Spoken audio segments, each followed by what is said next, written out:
माझी जी 100 रुपए का सम्मान, बहुत बहुत धन्यवाद, आशीर्वाद। घमंड कहा जाता है अहंकार ईश्वर का आहार होता है। जिसके अंदर अहंकार है या तो बनी गुरुजी बनी कम बिगड़ी ज्यादा। 4 लाइन साखी के भाव लगत बा। अच्छा देखा यार कैसे घमंड होत बा स्वयं प्रभु श्री रामचंद्र जी के। कैसे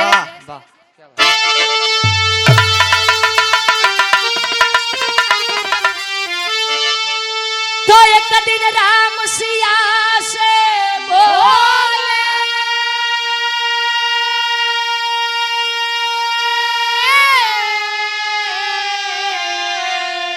अरे मन में अहंकार के सोए,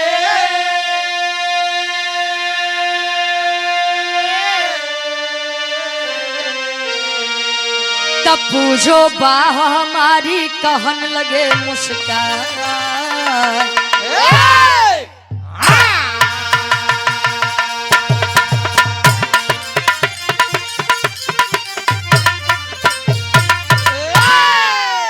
एक दिन राम सिया से बोले मन में अहंकार के सोले, तो पूछो बा हमारी कहन लगे मुस्काए।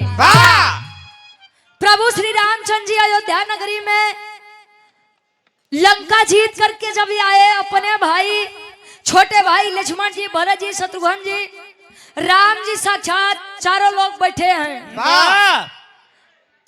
राम जी के मन में एक विचार आया कि यार अगर देखा जाए तो इस पूरे युद्ध में मुझसे बड़ा और मुझसे श्रेष्ठ कोई वीर था ही नहीं। रावण जैसे वीर को मैंने मारा जो 6 महीने आगे की बात जान लेता था, जिसके घर स्वयं शनिदेव बंदी बन के बैठे थे, पवन देवता झाड़ू लगावे, वो ज्ञानी पंडित के हम मार दिया। माई सीता से जाई के एक बात कहा का कहा, एक लाइन गजल के भाव लगत बा इस जिंदगी खातिर। कैसे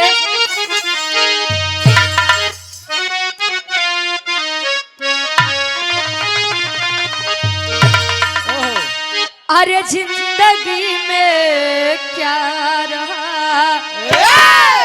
अरे जिंदगी में क्या रहा, एहसास मर जाने के बाद जिंदगी में क्या रहा, एहसास मर जाने के बाद जिंदगी में क्या रहा, अरे एहसास मर जाने के बाद जिंदगी में क्या रहा, जिंदगी में क्या रहा,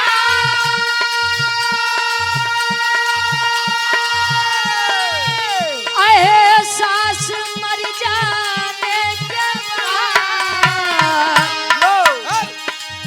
होश में आता है मानो, होश में आता है मानो, होकर खाने के बाद होश में आता है मानो, होकर खाने के बाद होश में आता है मानो, होकर खाने के बाद होश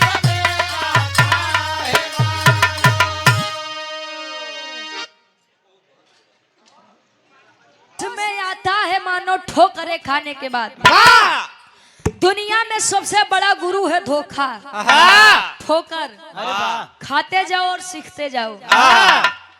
जाले विश्वासघात नहीं मिली तो ले आगे कुछ कहीं नहीं सकता। एक जान ला तर से बढ़िया कवि जी फौज में लिखते हैं एक लाइन सभी के लिए, हमारे लिए भी, आपके लिए भी, यहाँ मौजूद हर एक इंसान के लिए। कैसे अरे आदमी को आदमी से, अरे आदमी को आदमी से प्यार करना चाहिए, आदमी को आदमी से प्यार करना चाहिए, आदमी को आदमी से, आदमी को आदमी से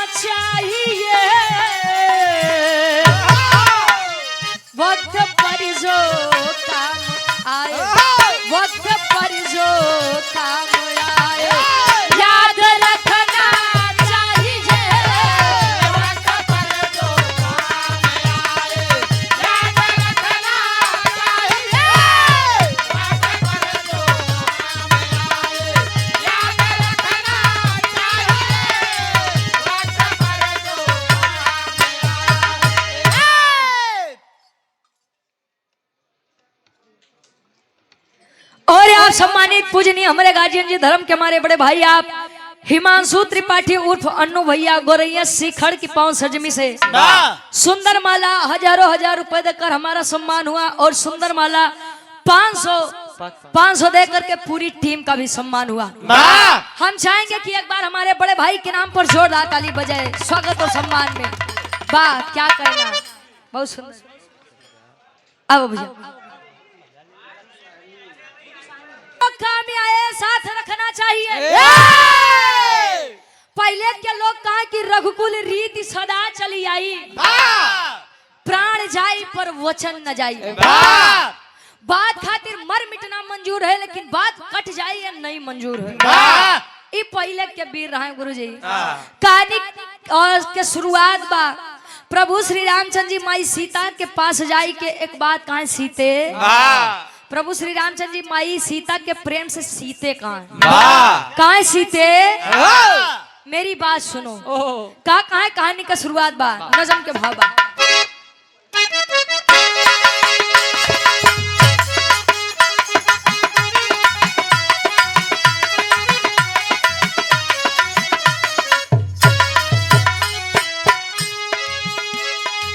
रावण का वध करके श्री राम घर को आए, घर में खुशी और दीप को जलाए।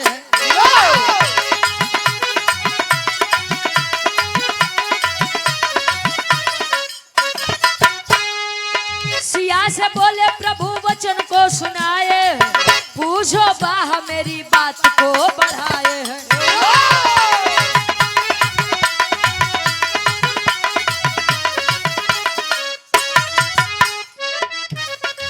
सुनकर बात सिया मन में तब विचारा, सुनकर बात सिया मन में तब विचारा, सुनकर बात सिया मन में तब विचारा, सुनकर बात सिया मन में तब विचारा है। बड़ा घमंड प्रभु मन में यह विचारा है, बड़ा घमंड प्रभु मन में यह विचारा है, बड़ा घमंड प्रभु मन में यह विचारा है। प्रभु श्री रामचंद्र जी बोले सीते, अरे मैं इतना बड़ा वीर हूँ, बतावा पूरी लंका नगरी विनाश करके हम लौट आए। अरे तुम्हें तो गर्व करना चाहिए कि मेरे पास इतना वीर पुरुष है। कहे मतलब स्वामी, कहे मतलब ये बा कि हमारे बाह के पूजा करा। इस संसार में मुझसे बड़ा वीर कोई नहीं है। कि प्रभु श्री राम जी स्वयं कह रहे हैं कि मेरी बाहों की पूजा करो। जान गई कि अहंकार हो गया स्वामी को। कहे माई सीता पूजा तक करब, पूजा तक करब, लेकिन स्वामी हमारे एक शर्त बा। कवन शर्त? कहे सुना तनी हमारी बात। एक लाइन गीत लगत बा स्वर्गीय गुरु रामदेव गुरु जी वाली गीत। कैसे?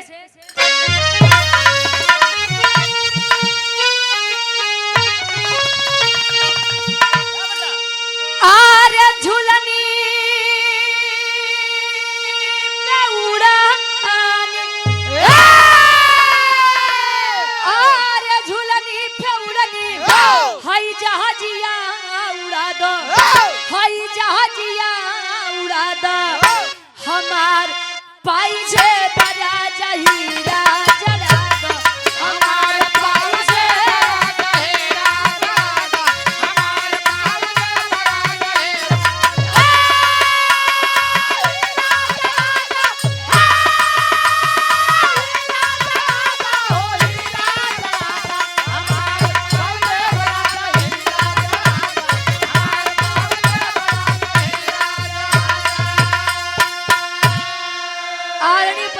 कार्यक्रम के आयोजक साहब और कमेटी की। लेकिन हमारे एक शर्त बा। कवन शर्त? सुना हमारी बात। कैसे? आर्य बतिया के माना, आर्य बतिया के माना, हाय बतिया के माना, हमारे स्वामी तनी बतिया के माना, हमारे स्वामी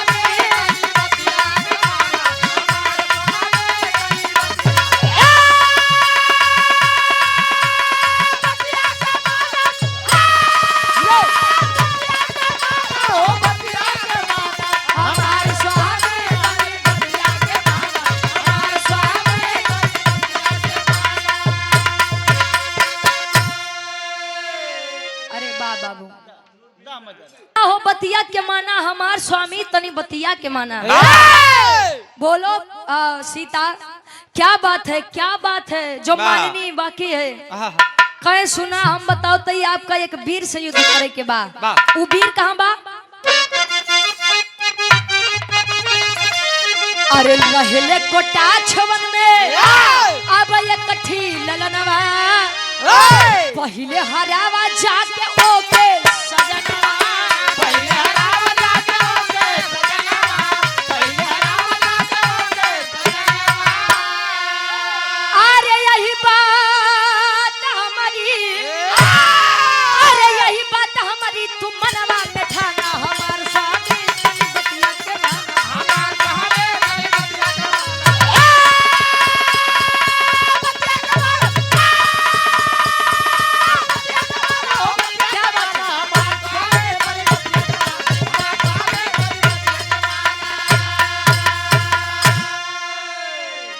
कहले कोटाछवन में एक ठी ललनवा तब पहले हरावा जाके ओके सजनवा बड़का वीर बनत है कुल खेला था हनुमान जी करें अंगद जी करें नल नील करें और उनके सही के भरोसे युद्ध जीता और कहा था कि हमसे बड़ वीरे नहीं वीर मैं तब आपको मानूंगी जब आप उस वीर को मारेंगे अब राम जी का गुस्सा लगे कि साला कौन है बीच में आ गया जे हमारे पत्नी का हमारे ऊपर शक करे पे मजबूर करता कहे कोटाक्ष वन में है कोटाक्ष वन में वहाँ वीर रहता है अब प्रभु श्री राम चंद्र जी के शंका हो गया कहे न भी युद्ध होई कि न होई सीता वो बात के बाद पहले ई बताव तू वीर के जानत हो कैसे तू जानू माई सीता जी कहीं जा स्वामी अग्नि परीक्षा तो लई लिहन नाई भरोसा बात तो सुना बताओ तो वीर का हम कैसे जानी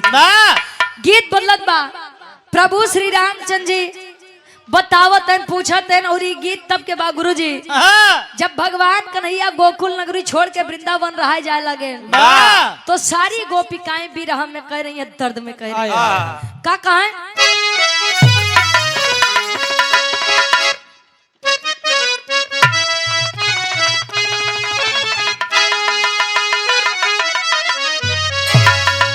अरे तो प्रभु या बसो वृंदावन में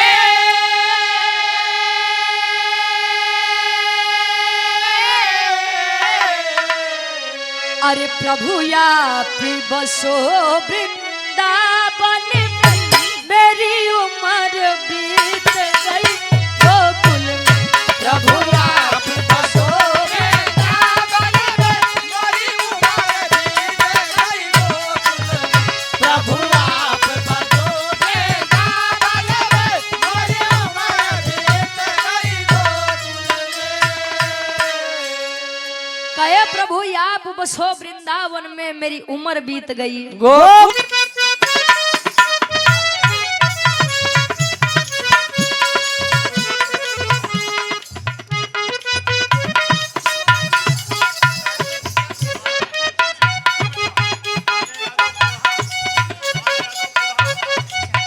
और आप सम्मानित पूजनीय हमारे गार्जियन जी आप माने यादव जी फुलाहा की पवन सजिमी से ये स्वामी जी का प्रसाद है और ये सुंदर माला हमारे चाचा जी के द्वारा ये 500 रुपए का सम्मान बहुत बहुत धन्यवाद क्या कहना है बहुत बहुत धन्यवाद भाई मंच के माध्यम से सबके पहले की प्रणाम स्वीकार हो तर से बढ़िया कभी जी फर्ज में लिखत नहीं गुरु जी कैसे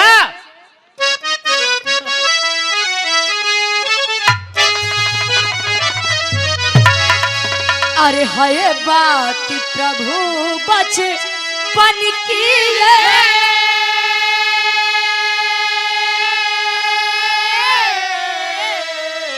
अरे है बात प्रभु बचपन की सखिया न सब खेले बन में है बात प्रभु बचपन की सखिया न सब खेले बन में है बात प्रभु बचपन की सखिया न सब खेले बन में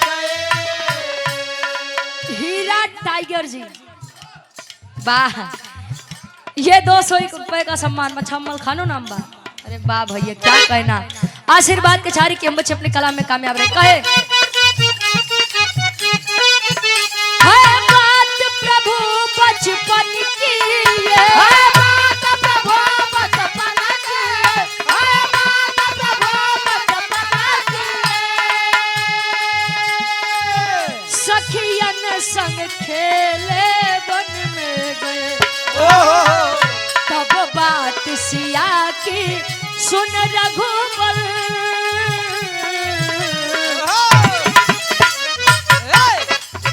सुन बात सिया की सुन रघुबर मनाई मन में मुस्कान लगे तब बात सिया की सुन रघुबर मनाई मन में मुस्कान लगे तब बात सिया की सुन रघुबर मनाई मन में मुस्कान। माई सीता समझावे कि स्वामी ये बात मेरे बचपन की है। बचपन में खेल खिलौना करत करत हम लोग जंगल में पहुंचे तक केहू घोड़ा की आकृति बनाए तक केहू शेर के केहू गदहा के आ खेल खिलौना करत करत स्वामी मुझसे मिट्टी से एक सुंदर लड़के की स्मृति निर्माण हुई और मेरे हाथ में एक कांटा चुभा। कांटा जब मैंने निकाला मेरी रक्त की बूंद उस मिट्टी के बच्चे के ऊपर जब पड़ी तो उस बच्चे में जान आ गई। वो मेरा बचपना था स्वामी। मैं डर गई और जैसे ही मैं चलने लगी तले उस लड़का पीछे से आवाज दिया कि माँ अये माँ मुझे इस दुनिया में जन्म दे करके कहाँ जा रही हो माँ? मेरा इस संसार में कौन होगा? तो स्वामी हम डर के कारण उस लड़का के कोटाक्ष वन में छुपाई के रखे जेकर नाम रक्तासुर बा। अगर वही के मार देबा तो हम तुम्हें मान जाब कि तू बड़का वीर है। अरे बाप रे बाप ई बतिया प्रभु श्री रामचंद्र जी के सीने में लगी। अरे सजा लिया पलटन। हनुमान जी के साथ गुरु जी कुल भालू बानर लिए पहुंचा थे न कोटाक्ष वन के बहरे लगा आवाज दे अरे रक्तासुर अरे रक्तासुर बाहर निकल। और रक्तासुर कोनो जवाब नहीं दे अतले होत का गुरुजी खाटी इलाहाबादी तर्ज लागत बा जो ने आपके समूह में इंटरनेशनल बाबा विराट सम्राट स्वर्गीय दादा रामधार यादव जी झूसी नरेश प्रयागराज गुरुजी का मैं कैसे और ये गीत आज भोजपुरी दुनिया वाले बड़ा तहलका मचवाए हैं कैसे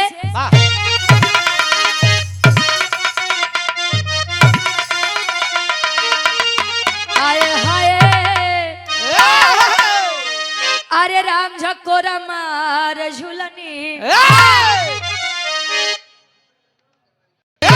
कहाँ साड़ी लहराए हो झकोरा मार झुलनी साड़ी लहराए हो झकोरा मार झुलनी।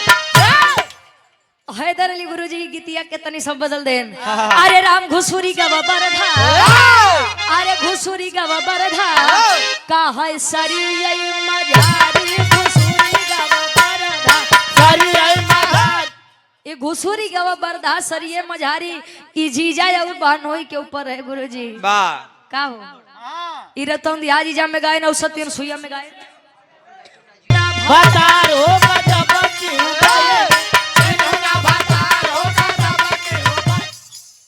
अरे घुमा के गोरी मरलू दादा राम कला साधु जी कहाँ है? तेरी मेरी आंख लड़ी लोगों ने बदनाम किया कहे दुनिया के बक्कई दे हम तू अपन काम किया केहू केहू कहेला उमरिया के दोष बा कही के गए सूरदासी सब नजरिए के दोष बा का गुरुजी? अरे घुमा के गोरी मरलू हाय नया नवई से रे घुमा के गोरी मरलू अरे टंगिए में टंगिया ए बाबू टंगिए में टंगिया फसवली हो नदी बहु जई अरे टंगिए में टंगिया फसवली हो बनवारी यादव फसवली रे नाना दे बहु जई तो कहे ऊपर ऐसे डाल के हिलावली हो नदी बहु जई इगा डाल के ही लवली रे नाना दे तकहे माल सफेद गिरवली हो नदी भौजी अरे माल सफेद। ई दादा हरे गांव में जब भोरारिया काकी माई 4 बजे उठाए राजेंद्र भैया जाता पे गेहूं लेके बैठे गेहूं डाल के जब मुट्ठा घुमावे तब वह सफेद सफेद माल गिरावन आटा गिरे। तर से बढ़िया कवि जी फल में लिखाते हैं प्रभु श्री रामचंद्र जी राजा बढ़िया सेना सजाए हनुमान जी का लिया है तले लक्ष्मण जी कहा रुक जा तू मत बोलावा हनुमान जी कहा कि हम सेवक हमका बुलावे दा रक्तासुर कर नहीं निकले तो लक्ष्मण जी कहा तू बनरे के जात लाल गाड़ी वाला पूछ ले कहे तोरे बुलाऊ कहाँ से निकली तू पीछे हटा उनके पीछे हटावे तो लक्ष्मण जी लगे ताव पे ता दे रक्तासुर बाहर निकल तबो नहीं निकला हनुमान जी कहे हो गया बड़े का आदमी बनत रहा तले हनुमान जी के और लक्ष्मण जी के राम जी समझावे का समझावे गीत लगत बा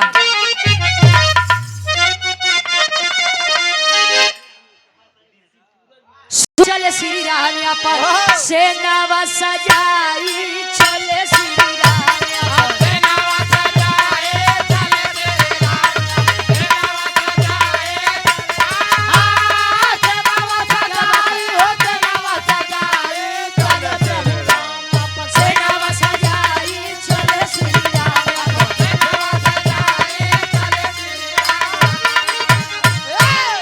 चले श्री राम अपन सेनवा सजाई। अच्छा निकला है रक्तासुर देखा श्री रामचंद्र जी तो कहे पिताजी आइए स्वागत है मेरे इस कुटिया में आपका। राम जी कहेंगे सेवा सत्कार करवा बदे नहीं आ जाइए युद्ध करे बदे आ जाइए युद्ध कर तोरे चक्कर में हमार सीता हमार बाह के पूजा नहीं करत है अजले तो सरऊ मारम नहीं तले हमारे चैन नहीं पड़ी। अब वो लड़का सोचत बा हम कुछ करबो नहीं भाई पिताजी झूठे हमसे लड़ाई करे वाला है। अब भाई वो वीर आदमी वीर केतना हो एक बार लल करबा 2 बार तो तीसरी बार खड़े हो जाई आवा सारे तू 10 ठी मरबा हम 8 ठी मारब लेकिन मारब जरूर। त एक बात रहे गुरुजी जब प्रभु श्री रामचंद्र जी बाण चलावे तो रक्तासुर केवल 2 कदम पीछे जाए और जब रक्तासुर बाण चलावे तो प्रभु श्री रामचंद्र जी सेना सहित 10 कदम पीछे आवन। बाप रे बाप कैसन वीर बा हो तले होत का एक बार रक्तासुर जब लगा घुसियाए तो तीर जब तानेश धनुष पे रख के कहे पिताजी अब तैयार रहिए का कहे बंधु लाल यादव जी लालपुर से 2 कुल सेना ली है होत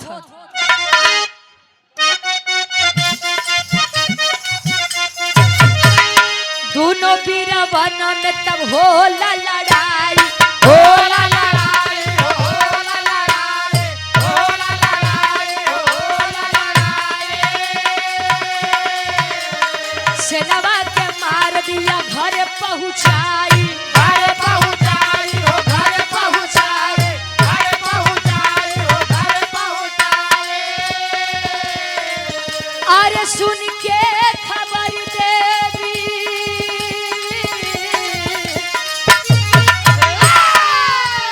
सुन के खबर देवी चल खिसियाई चले श्री राम चले श्री राम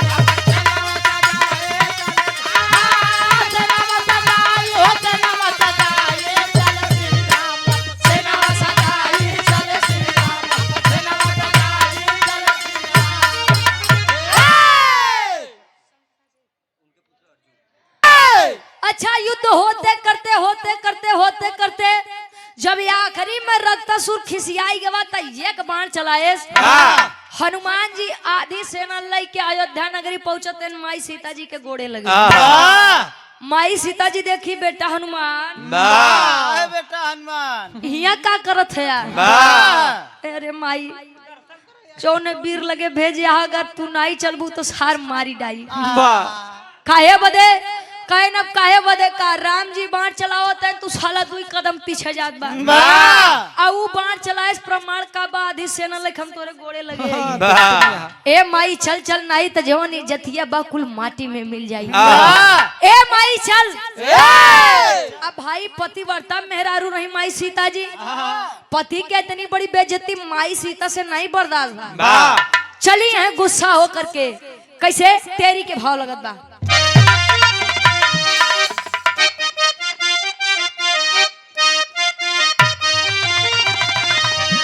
अरे माता की ममता अरे ज्वाला बन गई अरे राम माता की अरे ममता ज्वाला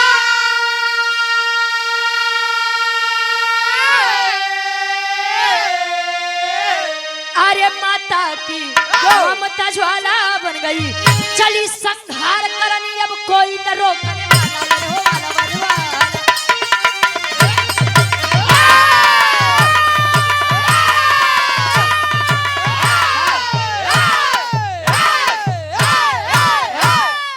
चली संहार करनी अब कोई न रोकने वाला माता की ममता ज्वाला बोल चली माई सीता गुस्सियाई के आय हाय भैया रण में जब पहुंची तो श्री रामचंद्र जी लगा शर्माई के कोनी आए सीता से कहा रे बड़का वीर रही अब ये सारे से नहीं जीते तो सीता के कवन मुंह दिखाई चलिए अच्छा रक्तासुर को एक वरदान था वरदान यह था कि रक्तासुर की जितनी बूंदे रक्त की जमीन पर गिरेंगी उतने नए रक्तासुर जन्म लेंगे अच्छा जब पहुंची माई सीता एक हाथ में कटार एक हाथ में खप्पर लिए खड़ी राम जी से कहे कि मत अब छुपा यार मोकर जितने पानी में हम कुल जानत है अब रहा वो कुछ हम ही करब लइका हमार बा वरदान हम दिए ही तो हम ही करब जौन करब करत है का पहापट के भाव लगत बा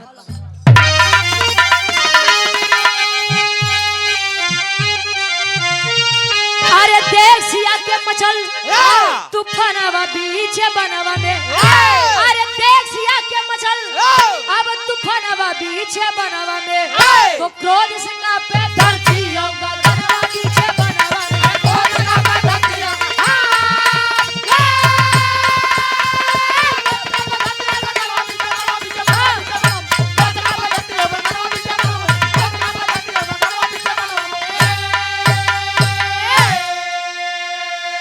अरे मचाया कार देवी चंडी रूप बनाई हो सारे देवता सोचन लगे इनका के समझाई हो अरे सोच सोच के करे अब गुननवा बीच बनवा में तो क्रोध से कांपे धरती हो गगनवा बीच बनवा में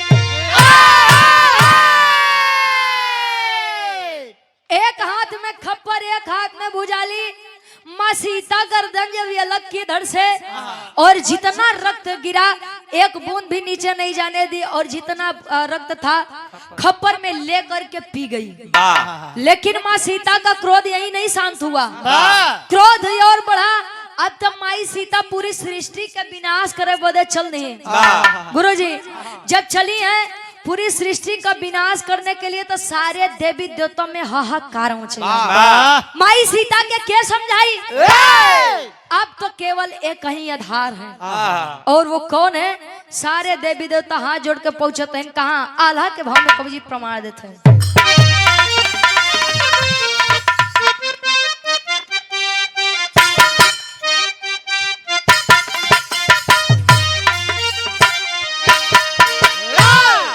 अरे देवी देवता मिल के बोले सुन मोर भोले दानी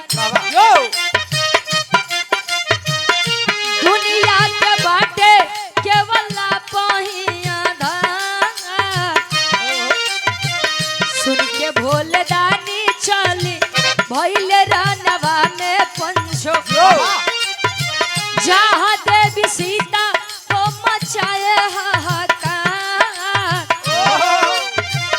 रहिया में लेटी गईले मारी के यसनवा पंचो जवने रहिया में देवी करत संहार क्रोधवा में देवी नहीं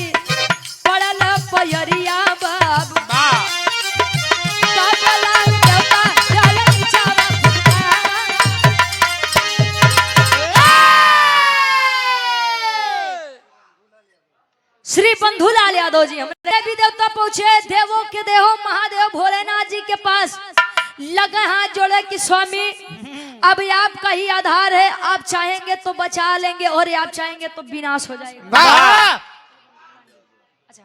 अच्छा आदरणीय हाँ भैया ए भैया माई सीता के बचाओ बदे भगवान भोलेनाथ चल दिए। माई सीता जाते तले भगवान भोलेनाथ रास्ते में लेट गए।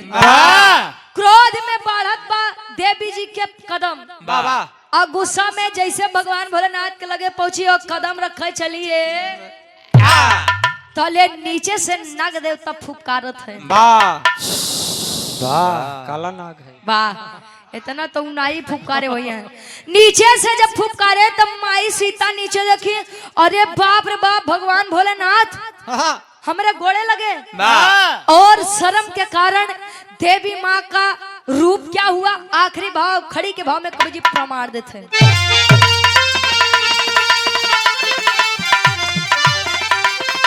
अरे लोक लाज के लज्जा से अब लाली हो गई। अरे लोक लाज के लज्जा से अब लाली हो गई। खप्पर लिए भुजाली मैया काली हो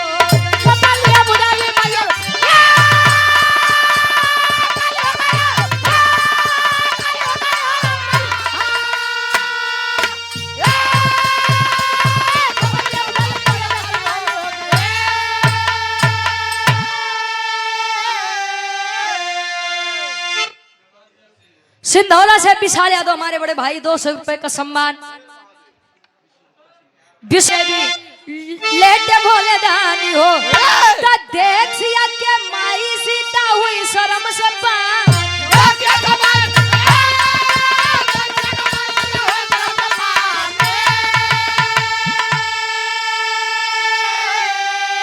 अरे शर्म से ला गई जैसे अरे पुष्प की डाली हो गई। तो खप्पर लिए भुजाली मैया काली हो।